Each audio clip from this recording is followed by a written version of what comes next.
প্রিয় দর্শক, এর আগে আমি লসের ব্যবসা দেখিয়েছি এবং 20,000 টাকার ব্যবসা দেখিয়েছি। আজকের ভিডিওতে আমি একেবারে জিরো, মানে আপনার কোনো টাকাই লাগবে না, এমন কিছু বিজনেস আমাদের বাংলাদেশে কিন্তু আছে। এখন প্রশ্ন করতে পারেন যে ভাই কি বলছেন, একেবারে টাকা বাদে এরকম ব্যবসা কোথায় আছে বাংলাদেশে? আছে, একটু বুদ্ধি খাটিয়ে আপনি চিন্তা করবেন। আমি জাস্ট 5টা কথা বলবো। এরকম অনেক বিজনেস আছে যেটাতে আপনার কোনো টাকাই লাগবে না, জাস্ট বুদ্ধি লাগবে। যদি বুদ্ধিটাকে একটু ক্ষয় করতে পারেন বা একটু খাটাতে পারেন, এই সমস্ত ব্যবসায় 0 টাকা ইনভেস্ট করে এখান থেকে লাভ করা সম্ভব। তো চলুন আর বেশি কথা না বলে বাংলাদেশের 5টি 0 টাকার ব্যবসা আপনাদের সাথে পরিচয় করিয়ে দেই। বাংলাদেশের 1 নম্বর যে ব্যবসার কথা আপনাদের সাথে পরিচয় করিয়ে দেবো, যেটাতে আপনার কোনো টাকা ইনভেস্ট করা লাগবে না, সেটা হচ্ছে ঘটকের ব্যবসা। এখন আপনি বলতে পারেন যে ভাই এটা কেমন কথা, আমি একজন শিক্ষিত মানুষ, আমি কি ঘটকের ব্যবসাটা করতে পারবো? দেখেন, এটাতে যে আপনার গ্রামে গ্রামে কার মেয়ের বিয়ে হয়েছে, কার ছেলের বিয়ে হয়নি, যে খোঁজ নিয়ে বেড়ানো, এইরকম না। এখন বর্তমানে যে যুগ জামানা চলে আসছে, তাতে করে আপনার একটা গ্রামে কয়টা মেয়ে সিঙ্গেল আছে, কয়টা ছেলে সিঙ্গেল আছে, এবং বিশেষ করে আমাদের বাংলাদেশে কিন্তু ডিভোর্সের সংখ্যাটা সবচেয়ে বেশি। তো আপনি 2-5টা গ্রাম বা 2-5টা মহল্লা টার্গেট করবেন, সেখানে ডিভোর্সি কয়েকটা মেয়ে আছে, এগুলাকে আপনি সিলেক্ট করবেন। তাতে করে দেখবেন যে আপনি অনেক বেশি প্রফিট করতে পারবেন। কারণ একটা ডিভোর্সি মেয়ে বা একটা ডিভোর্সি ছেলে, এটা বিয়ে দেওয়ার জন্য কিন্তু ভালো একটা অ্যামাউন্ট এখানে খরচ করে। আমি যদি 5 করে ধরি, কমপক্ষে আপনি যদি 2টো ছেলের মধ্যে বিয়ে দিয়ে দিতে পারেন, ঘটকের কোনো বয়স নাই, আপনি আপনার এই বয়স থেকে ঘটকের ব্যবসা শুরু করতে পারেন। ছেলের কাছ থেকে আপনি পাবেন 5,000 টাকা, মেয়ের কাছ থেকে আপনি পাবেন 5,000 টাকা, 10,000 টাকা। আপনার কোনো ইনভেস্ট করা লাগবে না ব্যবসাতে। এটি 1 নম্বর ব্যবসায়িক আইডিয়া, ঘটকের ব্যবসা। এরপরে 2 নম্বর যে ব্যবসার সাথে আপনাদের পরিচয় করে দেব, এই ব্যবসাতেও আপনার কোনো রকম টাকা ইনভেস্ট করা লাগবে না। আর এটা হচ্ছে ব্রোকার বিজনেস, আর মানে এক কথায় ব্রোকারি। তো এখন বলতে পারেন যে ভাই আমি দালালি করব। বাংলা ভাষায় শব্দটা দালাল, কিন্তু ব্রোকারি এটা অনেক দেশে, উন্নতশীল দেশে এটা আপনি পাবেন। সেটা হচ্ছে জমির দালাল। এক কথায় যে আপনি দেখবেন যে এখন বাংলাদেশে প্রতিনিয়ত কিন্তু জনসংখ্যা যেমন বাড়তেছে, তেমনি মানুষের ব্যবসা প্রতিষ্ঠান, বাড়িঘর ইত্যাদির কিন্তু সংখ্যাটা বাড়ছে। তো সেই ক্ষেত্রে আপনি ভালো ভালো লোকেশনের কিছু জায়গা সিলেক্ট করবেন এবং সেখানকার মালিকের সাথে কথা বলবেন যে ভাই এই জমিটা আপনি কত টাকায় বিক্রি করতে চাচ্ছেন, একেবারে ফাইনাল কথা আপনি বলে নেবেন। এরপরে এখন যেহেতু ইন্টারনেটের যুগ, সোশ্যাল মিডিয়ার যুগ, আপনি প্রয়োজনে একটা পেজ, একটা গ্রুপ খুললেন এবং সেখানে এই জমিগুলোর ছবি সেটা আপনি আপলোড করলেন। প্লট আকারে বিক্রি হবে, কিংবা শতাংশ আকারে বিক্রি হবে, কিংবা কাঠা আকারে বিক্রি হবে। তো কাঠা বা শতাংশ কত করে আপনি একটা অ্যামাউন্ট বা আলোচনা সাপেক্ষে আপনি লিখে দিলেন। এরপর যারা ওই জমিটা কিনতে চাইবে সরাসরি আপনার সাথে প্রথমে যোগাযোগ করবে এবং এটি মালিকপক্ষ অবগত থাকবে যে আপনার মাধ্যমে এই ডিলটা এগিয়ে যাচ্ছে বা এই ডিলটা সম্পাদন করা হবে। তো এখানে যদি একটা জমি আপনি বিক্রি করে দিতে পারেন, এখানে মিনিমাম আপনার একটা প্রফিট থেকে যাবে 20,000 টাকা, 20 বা 30,000 টাকা। এটি কিন্তু একটা বিশাল একটা আমরা বলতে পারি একটা প্রফিট, যে একটা মানুষ সকাল 8টা থেকে রাত 9টা পর্যন্ত চাকরি করে সে পায় 20 থেকে 22,000 টাকা।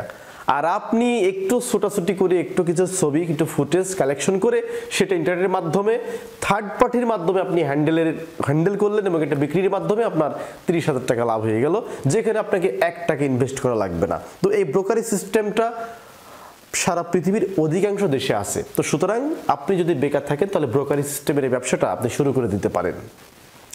এরপর 3 নাম্বার যে ব্যবসার সাথে আপনাদের পরিচয় করে দেব, এই ব্যবসাটা শিখতে একটু সময় লাগবে, তবে এটা যখন আপনি শুরু করবেন তখন এখানে আপনার কোনো টাকা ইনভেস্ট করা লাগবে না। আর সেটা হচ্ছে ইলেকট্রিক মিস্ত্রি। দেখেন এখন ইলেকট্রিক মিস্ত্রিদের যে কদর বা যে চাহিদা, এটা আমরা বলতে পারি একেবারে সোনার হরিণ, বা বিসিএস ক্যাডারদের যে একটা ভাব থাকে না, এখন ইলেকট্রিক মিস্ত্রিদের সেই রকম একটা ভাব।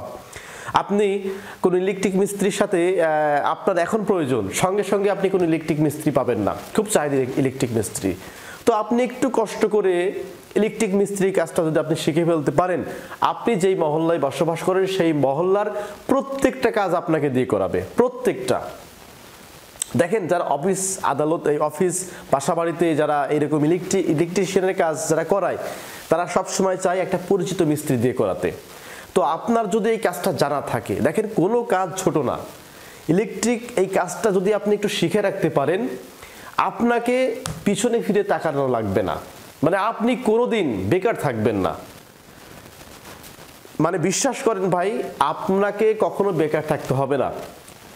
আপনার সব নেই, কিচ্ছু নেই মনে করেন আপনি পৃথিবীতে একেবারে শুধু খালি হাত খালি পা, শুধু আপনি এই ইলেকট্রিশিয়ানের কাজটা আপনি জানেন, দ্যাট ইজ এনাফ।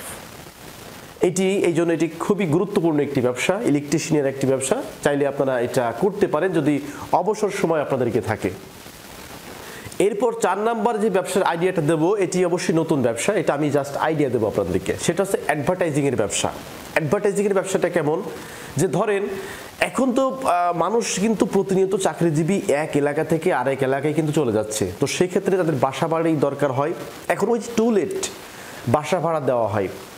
যদি আপনার সম্ভব হয় যে আপনি যেই জেলাতে বাস করেন, একটা ফেসবুক পেজের মাধ্যমে আপনি এটা সার্কুলেশন করতে পারেন, বা একটা অ্যাপস তৈরি করতে পারেন কাউকে দিয়ে। যদি এখানে খরচ হয়ে যাবে, আমার মনে হয় যে যদি আপনি ফেসবুক পেজ বা এরকম সোশ্যাল মিডিয়ার মাধ্যমে এক কথায় আপনি এক্সচেঞ্জের যে বিজনেসটা, যে আপনি একজন বাসা ভাড়া নিবে, আপনি ওটা একজনকে ব্যবস্থা করে দিচ্ছেন, বিনিময়ে একটা ছোট্ট কমিশন থাকবে। এরপরে কেউ ধরেন পুরাতন বাইক বিক্রি করবে, সেই বাইকটা আপনি অনলাইনের মাধ্যমে বিক্রি করে দিলেন, মানে অ্যাডভার্টাইজিং করে। কেউ একটা পুরাতন ফ্রিজ বিক্রি করবে, এরকম পুরাতন জিনিসপাতি যারা বিক্রি করবে সেই জিনিসটা আপনি অ্যাডভার্টাইজিং করে দিলেন। এটা কিন্তু একটা লাভজনক ব্যবসার মধ্যেই কিন্তু পড়ে। এবং আজকের ভিডিওর সর্বশেষ অর্থাৎ 5 নাম্বার যে ব্যবসার সাথে আপনাদের পরিচয় করিয়ে দেব, এই ব্যবসাটা করতে হলে আপনাকে একটু মগজ থাকা লাগবে, অর্থাৎ আপনার ব্রেন থাকা লাগবে ভালো, আপনার কোয়ালিটি থাকা লাগবে, আপনার দক্ষতা থাকা লাগবে। যদি আপনার কোয়ালিটি, আপনার দক্ষতা থাকে, তাহলে পরে এই বিজনেসটাই আপনি সুস্বাগতম। আর সেটা হচ্ছে কন্টেন্ট ক্রিয়েশনের ব্যবসা। দেখেন ফেসবুক অথবা ইউটিউব, এক কথায় কন্টেন্ট ক্রিয়েশনের ব্যবসা করে আমরা দেখেছি অনেক কাঠমিস্ত্রি লক্ষ লক্ষ টাকার মালিক হয়ে গেছে। অনেক মানুষ যারা কৃষি কাজ করে জীবন যাপন করতো, এই যে রিপন দা বলে একটা চিনি না, আই এম দা রিপন বা রিপন ভিডিও, এই কিন্তু একটা কাঠমিস্ত্রি। তো এইরকম আমরা দেখেছি যে অনেক কৃষক, দিনমজুর, এরপরে কাঠমিস্ত্রি, এরপরে বহুত শ্রেণী পেশার মানুষ যাদের মধ্যে একটু প্রতিভা আছে, তারা সেই প্রতিভাটাকে ফেসবুকের মাধ্যমে কন্টেন্ট তৈরি করে সেটা সোশ্যাল মিডিয়াতে কিন্তু আপলোড দেয়, এবং এক পর্যায়ে সেগুলা তুমুল জনপ্রিয়তা পায়। তো আপনার মধ্যে যদি এমন কিছু থাকে যে আপনি এই জিনিসটা খুব ভালো পারেন, আমি বলবো যে সেই কাজটা আপনি করবেন। প্রথমে দেখেন টাকার দিকে আপনি তাকাবেন না, যে আমি এই কাজটা এত করে করছি, এটা যদি আমি টাকা না পাই বা আমার যদি মনিটাইজেশন না থাকে, আমি কিভাবে টাকা ইনকাম করতে পারবো। প্রথমে টাকার দিকে আপনি তাকাবেন না, আপনার যে প্রতিভাটা আছে এই প্রতিভা আপনি মানুষের মধ্যে ছড়িয়ে দেন। আপনি যে জিনিসটা পারেন সেই জিনিসটা মানুষের মধ্যে দিয়ে দেন। এই জিনিসটা যদি আপনি করতে পারেন, যদি মানুষ আপনাকে পছন্দ করে ফেলে, তাহলে বিশ্বাস করেন আপনাকে আর পিছনে ফিরে তাকানো লাগবে না, আপনি শুধু সামনের দিকে এগোতেই থাকবেন, অর্থাৎ পিছনের দিকে আপনাকে যাওয়ার আর প্রয়োজন হবে না। তো প্রিয় দর্শক, আজকের ভিডিওতে যে জিরো ইনভেস্টের 5টি ব্যবসার সাথে আপনাদের পরিচয় করে দিলাম, এই 5টি ব্যবসা সম্পর্কে যদি আপনার কোনো মন্তব্য থাকে তাহলে অবশ্যই কমেন্ট করে জানাবেন। ভালো থাকবেন, ধন্যবাদ সবাইকে।